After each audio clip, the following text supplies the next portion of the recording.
Hey guys, welcome back to my channel. I thought I'd share in detail how to make, can and store strawberry jam from my last video.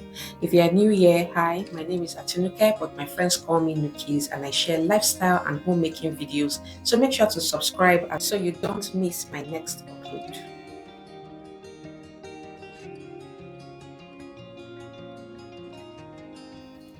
This strawberry jam is a non-pectin recipe. As I mentioned in my last video, that pectin is not really easy to find where I live, so we are going to be doing without it in today's recipe.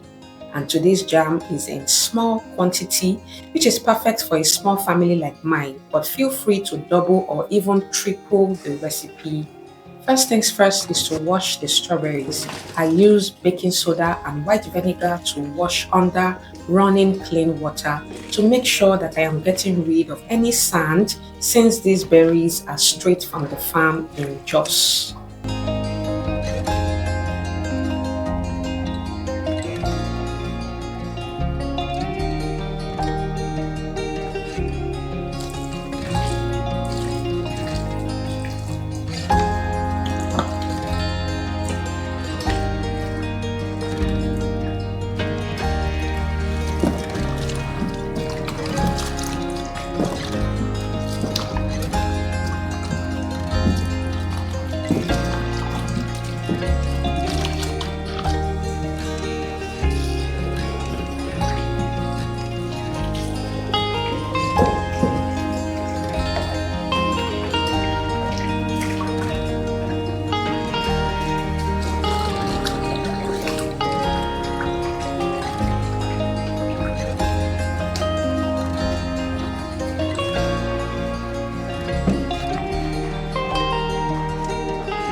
Next is to weigh out the fresh strawberries and the sugar.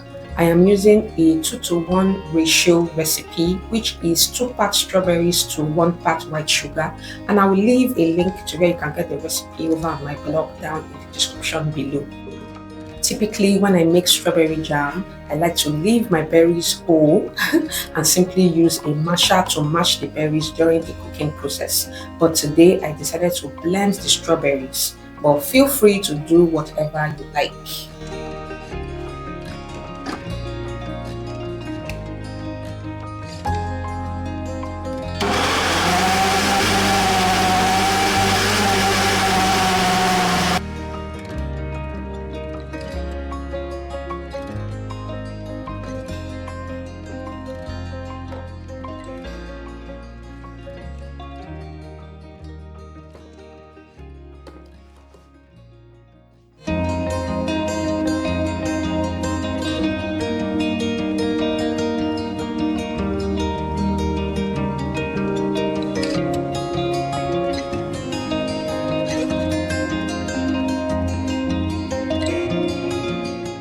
Add the berries into a pot along with white vinegar and vanilla extract. You can also use lemon juice for this.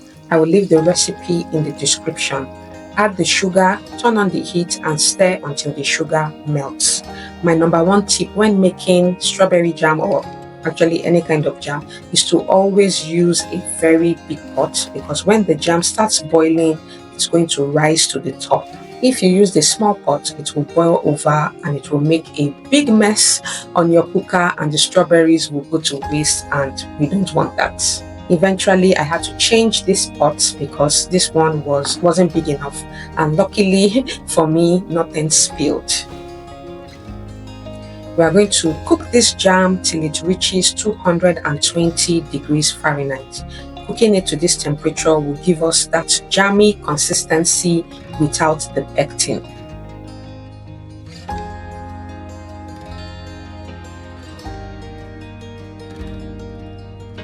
After a few minutes of cooking, the jam will look like this. It will be a deep red color and the bubbles will be thick and slow. Next is to prepare your canning jars. If you want to find out the type of jars I'm using, then go check out my previous video.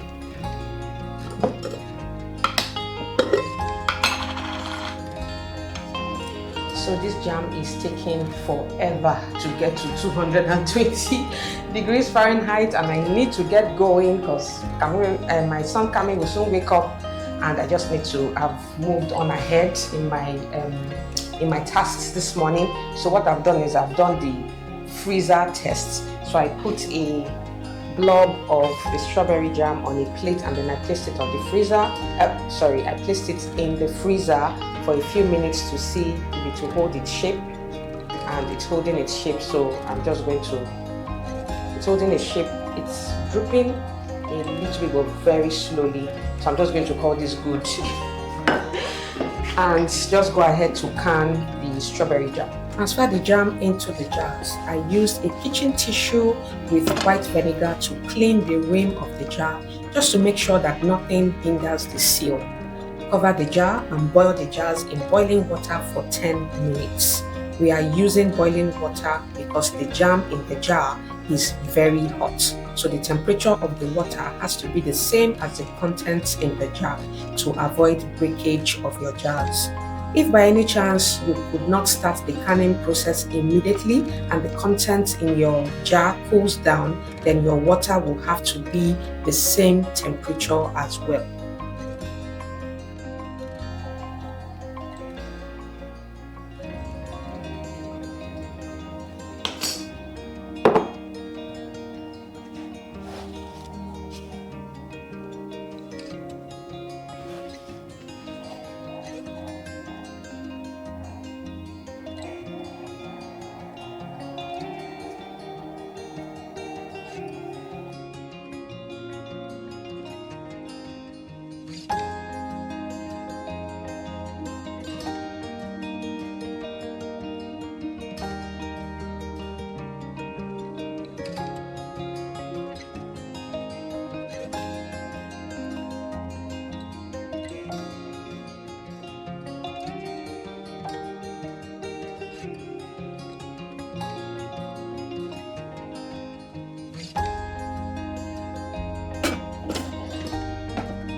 After 10 minutes, carefully remove the jars and place them onto a kitchen towel to cool down completely.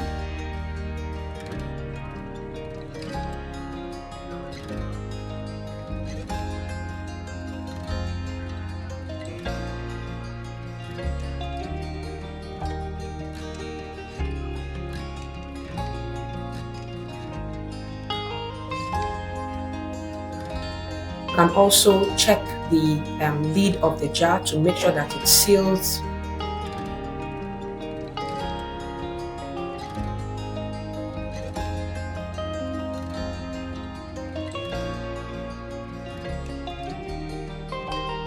This jam will stay fresh in your pantry for months, but once opened, make sure to store in the fridge. If you want to see how I serve this delicious strawberry jam with some yummy pancakes, as well as some other strawberry inspired recipes, make sure to watch this video showing on your screen, and I will see you there. Bye guys.